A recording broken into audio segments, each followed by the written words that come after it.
most about getting prepared for this tournament and, try and figure out, okay, what kind of matchups do I expect? And I'm really glad that we get to feature this matchup in particular, because I think the Registeel and the Landorus Therian were picked up because of the popularity of Colossal back in Players Cup 2, which was the last time we had a format like this for a Players Cup. I think the Landorus Therian is going to be very important for Leonard, as it can hit that Colossal super hard. You get those max air streams to allow you to get some speed control going on the field. But Marco is running like the latest variant of this team with a more offensive Dragapult in addition to some other tweaks. So it should be a really fun matchup, and I think both these trainers are going to bring their all. Yeah, so this should be it should be pretty exciting. Obviously, we've seen both of these trainers winning yesterday, and unfortunately one of them is going to have to move over to the loser side. So let's not waste any more time and get started here in game one between Marco Martinez and Leonard Kraft. We're going to be seeing it from Marco's perspective. So on the top of the screen is Leonard's start with the Regieleki and Spectrier, and Marco having Togekiss, Dragapult as their open here in game one. All right, so we have this older lead here. The Dragapult and the Togekiss is something that we've been seeing all the way back to the beginning of the competitive format in Pokemon Sword and Pokemon Shield, whereas Regieleki and the Spectrier are two Pokemon that were introduced in the Crown Tundra expansion, which is kind of fun. You have this really interesting matchup. You get two ghost types on the field. You have Regieleki staring down a Togekiss. Unfortunately for Marco, though, the Togekiss is at a huge disadvantage because Regieleki should be able to knock it out. Same thing between the Spectrier and the Dragapult. So it's looking like Marco's going to have to make some adjustments immediately and maybe rely more on the defensive attributes of Togekiss to give this Dragapult space to do its thing. Will Dragapult be as strong as it was yesterday for Marco? We are going to find out in this set. As turn one, Marco decides to Dynamax the Dragapult in this spot. No switches from either of the trainers here. Togekiss with a Protect, expecting potentially an electric attack from Regieleki, since that's pretty much the only thing Regieleki knows, and that Thunderbolt does go towards the Protect. The Will-O-Wisp, though, from Spectrier connecting onto Dragapult, that is going to very much hurt this offensive output because it's a physical attacker. But luckily for Marco, Spectrier is one of the frailest Pokemon out there because it's so fast and so offensive that even through the burn, that's able to claim a knockout. Yeah, a lot of teams that rely on Spectrier count on it only being around for maybe one, maybe two turns. In Leonard's case, the Spectrier had access to Will-O-Wisp, it had access to Taunt, so really just there to stop Trick Room, maybe stop a physical attacker like Dragapult from running through the rest of his team, and then get something in that can be the perfect adaptation to this Dynamaxed Dragapult. Leonard does have the Registeel, which is the Pokemon that will be sent out onto the field right now. And really, Registeel is a great choice, as Togekiss and Dragapult are going to struggle to hit it hard. Yes, Max Phantasm can weaken its defenses, and if you have seen some of these Registeel in this tournament, you'll know that it really wants to get that bulk up as high as possible thanks to Iron Defense. But still, a great way for Leonard to sort of slow play down, get through the remaining two turns of Marco's Dynamax, and then set himself up for a late game victory.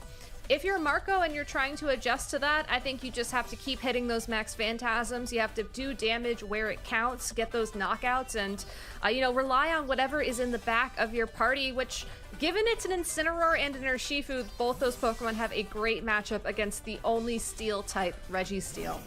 And with 1 second on the clock, Marco was able to successfully switch out the Togekiss, obviously not wanting to stay in against an electric type and a steel type. Thanks to Registeel's clear body, though, that Intimidate is not going to drop its attack stat there. So that's another big benefit of running Registeel, is you can't... Yes, of course, Incineroar can hit you super effectively with Flare Blitz, but it has no way of intimidating you. the Registeel is not the Dynamax option for Leonard here in game one. Instead, it is Regieleki, going to get very big, most likely go for an electric attack here, and that will set up the electric terrain for following turns to do even more damage. Incineroar hanging on with 3 HP, so just barely not enough for a one-hit KO there. That could have really changed the tides for Leonard, as the Incineroar would have been knocked out for free, no fake out or anything. Max Phantasm from Dragapult, thanks to the Will-O-Wisp, ensures that Regieleki sticks around for the next turn. And there's the Iron Defense you were talking about, Gabby. That is going to boost Registeel's defense by 2 stages. And then, you know, the more defensive you get, the stronger you actually get from the body press. Yeah, and this Registeel, honestly, staring down an Incineroar and a Dragapult probably won't feel like it has to do anything different. Incineroar can easily be knocked out by that Regieleki. It will outspeed the Dragapult, and even if Incineroar were to try and go for a fake out or get a little bit of chip damage in before it's knocked out on the field, Registeel will basically be at full health next turn to continue doing the same. It's Registeel's game, we're just living in it. Absolutely, that's how it should be. Regieleki actually going for max guard on Dragapult's 3rd and final turn of Dynamax. That was actually a very smart move out of him. Body press, ignoring the taunt, understanding Incineroar was going to go for that play. Leonard, great adjustment, did not get greedy, didn't go for a second Iron Defense, instead getting the knockout. And now Incineroar is down in this game. Didn't get much accomplished here. Of course, it does have the taunt that is affecting Registeel for the next couple of turns, so there's no Iron Defenses or protects at this moment. Registeel is going to have to stay at +2 defense. Registeel could switch out with what's ever in the back of Leonard's party, and if that Pokemon is something like the Landorus, like we were talking about before this game, that will ensure Urshifu will have its attack weakened. It'll ensure that Registeel can come back in a turn and, use those status moves effectively. Really, I think a switch here would be pretty smart for Leonard, and Marco just has to keep going on the offensive. Otherwise, this Regieleki is going to continue to score knockout after knockout. Well, he can't knock out Urshifu thanks to the Focus Sash, so that will bring Urshifu down to 1 HP. Dragapult with the Phantom Force is really more not to do as much damage since it's burned, but it gives you that invulnerability since it's a 2-turn attack there. The Surging Strikes, though, will critically connect on Regieleki every time. Doesn't even need the 3rd hit, as the first 2 are able to take it down from the original Max Phantasm, the defense drop that it took, so those critical hits hurt even harder than they would have. And Heavy Slam out of Registeel. The double target into Urshifu takes it down, and now Leonard is in a pretty strong spot. He has to bring in his 4th Pokemon here. He's going to reveal that, but Registeel is really looking very strong against the Togekiss and the Dragapult. Yeah, Registeel has access to Heavy Slam, which will be doing a lot of damage to this Togekiss. And if the last Pokemon on Leonard's side of the field is the Landorus, as we hypothesized, that Pokemon's going to have access to Rock Slide, it's going to have access to Fly in order to hit the Dragapult. I think it's going to come down to how much damage this Phantom Force will do, presumably to the Landorus, possibly to the Registeel, and if it's enough for a 2-hit knockout, how are you going to do against the Registeel after that? It's a tough position because Leonard very smartly targeted both the Incineroar and the Urshifu prior to the other Pokemon on Marco's side of the field, knowing that those last Pokemon won't be able to hurt Registeel. And if you're looking for a way to keep Registeel even safer on top of all of what I just said, having Clefairy as your last Pokemon is a very bold way to do it. That Friend Guard ability will further boost Registeel's defenses, and Follow Me will ensure it cannot be hit. Again, this is Registeel's game. That is a great adjustment, or from what we would typically see. Usually you kind of lead Clefairy to have the Follow Me right away, but instead Leonard deciding to bring Clefairy in the back and saving it for a late game condition. Has to take 2 attacks there, one of them being a critical hit from the Togekiss, though. Does hang on. Heavy Slam is not enough to knock out Togekiss. Does bring it down to under half of its HP there. The taunt has worn off. I'm not sure if Registeel needs to Iron Defense at this point. You just go for the body slams, but Clefairy has one more Follow Me in it. It does. Clefairy could also go for a helping hand or maybe even a sing if Leonard thinks that Marco's going to take a bit of a slower turn, which as we just saw him lock in, it looks like the Dragapult and the Togekiss won't be dealing damage this turn. I want to touch on the fact, though, that Clefairy is such a bold pick to have as your last Pokemon. Leonard's confidence in this Registeel is incredible. Clefairy will Follow Me yet again on this turn, and Dragapult with the Phantom Force. It's pretty much Marco's best option to try to break through that Will-O-Wisp. We have the same type attack bonus, and it keeps the Dragapult pretty safe because you know it's not going to get targeted down that turn. Registeel's attack went into Togekiss's Protect there, so no damage at all at that turn except for the burn damage. Yeah, and Phantom Force also ensures that if this Clefairy tries to protect to dodge damage from the Togekiss, that'll be ineffective. So just a consistent way to get Clefairy down in a couple of turns, but it looks like Clefairy's gonna have to take one more attack. It's not enough. The Clefairy just barely hanging on, and the insult injury getting the crit on like 2 HP when you really didn't need it. You needed that extra damage out of the burned Dragapult, and Marco did not get it. So now Registeel takes out Togekiss, and it is Dragapult versus Registeel. This Dragapult is slowly knocking itself out thanks to the burn damage, but as well, of course, we're going to see that forfeit locked in potentially because the Registeel's full health, and I think even through a critical hit, the Dragapult can't knock it out. Yeah. Leonard Craft. Obviously, how we saw in Game 1, how that went, Leonard was the victor. So, is he going to get a clean 2-0, or will Marco force a Game 3? There is the Colossal adjustment, Gabby, but there's Clefairy as well. So, this is not what Marco wanted to see, because any attacks that could go towards Regieleki would just be redirected into Clefairy. Yeah, unfortunately, this would be the perfect lead had Leonard gone with the Spectrier and Regieleki once again. Instead, we are in this spot where Marco is forced to immediately adjust. You cannot count on the Aqua Jet to connecting with the Colossal. You can't count on any damage, really, connecting with any Pokemon that isn't Clefairy with this lead, but you know, interestingly enough, if you go for that G-Max Vocalith, you will start getting residual damage on both these Pokemon, and that might be enough to turn a 2-turn knockout on Clefairy into a single turn, at which point you are free to just do what Colossal does best and go for those big hits. No switch outs from either Marco or Leonard here on turn 1. Of course, Marco wouldn't do that because he brought Colossal for a reason, and that was for Gigantamax.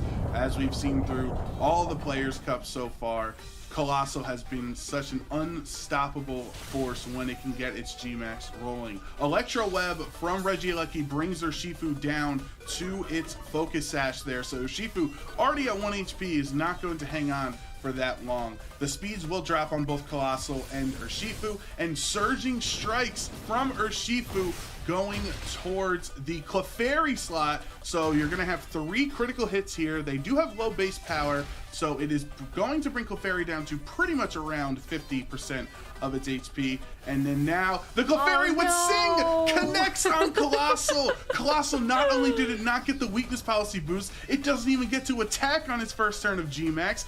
And it's just a sitting duck here, and you have to tempt fate that you're going to wake up this turn, and you're still not fast because you haven't activated Steam Engine yet.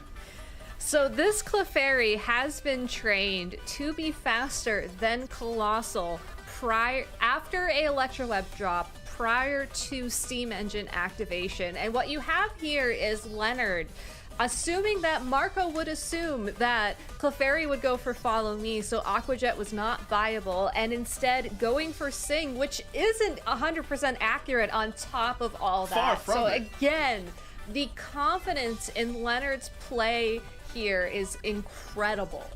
That I love the VGC mind games. Oh, you think I'm going to click Follow Me? No, I'm putting your G-Max Pokemon to sleep.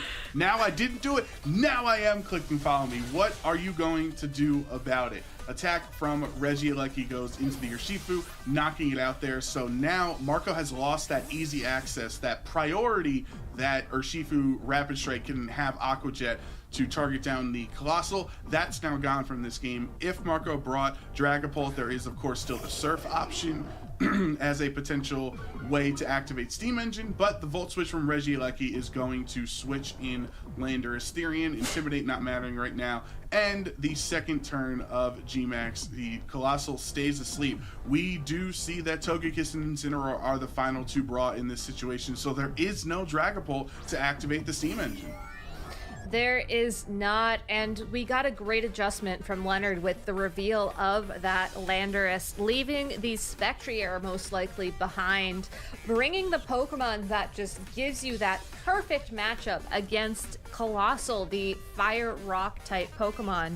You have to be a little bit careful here. Earthquake would deal damage to your Clefairy and possibly knock it out from this range, which, you know, would not be ideal, but since Leonard has not gone for Dynamax yet, I think this Landorus is the perfect target for it. Go for the Dynamax, go for the Max Quakes, you know, get those knockouts going, and then worry about the Togekiss and the Incineroar after the G-Max Colossal has been removed from the field, since if Colossal does find a way to wake up this turn, that could be huge. Incineroar does switch into the Togekiss slot there, so this Intimidate is going to matter against Landorus as one of the strongest physical attackers in the format. And we saw yesterday how strong Dynamax Landorus was for Leonard. That is exactly the same option that Leonard is going to go for here in this game too. Dynamax Landorus has access to those Max Quakes you were talking about. Super effective on either Incineroar or Colossal. So Helping Hand from Clefairy will essentially negate that Intimidate, making this strong Max Airstream not enough for a one-hit KO. Man, this Incineroar has taken a beating in this set. When it switched it lived on 3 health. Now it's already down to the red after one hit in game 2. But Colossal finally joining the action here on its third and final turn of G-Max, with that G-Max Volcalith not doing a lot of damage because there is no weakness policy boost set up. So the Landorus is actually still relatively healthy. There will be some residual damage onto the Clefairy each turn thanks to the G-Max effect from Colossal. But now the Dynamax is over on Marco's side, and Leonard has 2 more turns of G-Max available to him. Yeah, I was hoping that residual damage from the G-Max Volcalith would have done just a little bit more to that Clefairy, possibly to remove it from the field after this turn with fake out damage, but I think it's just gonna miss that knockout, unfortunately. Clefairy proving to be the perfect partner for all of the Pokemon on Leonard's team, providing that helping hand to mitigate the Intimidate, like you mentioned, Joe, providing the Follow Me to protect Regieleki, to protect Registeel, just really some great combinations here. And unfortunately for Marco, I think that as long as Clefairy remains on the field, he's going to have to keep playing around it. And Leonard's predictions in terms of what Marco assumes the Clefairy will be doing have just been perfect every single time. Togekiss switching into the Colossal slot there, so a helping hand from Clefairy. Leonard not baited by the Colossal, instead going for Max Airstream into Incineroar. That covered either Togekiss switching to the Incineroar slot, or if he didn't switch out, then you're securing the knockout on Incineroar there. So that was the safest play Leonard can make. Instead of going for Max Quake on the Colossal, who switched in to Togekiss, Leonard made the smart decision there of just securing a knockout on Incineroar. The Clefairy is down very, very low now. I would assume that's so close. I would assume the Volcalith damage takes it out at the end of the turn, but I can't be certain.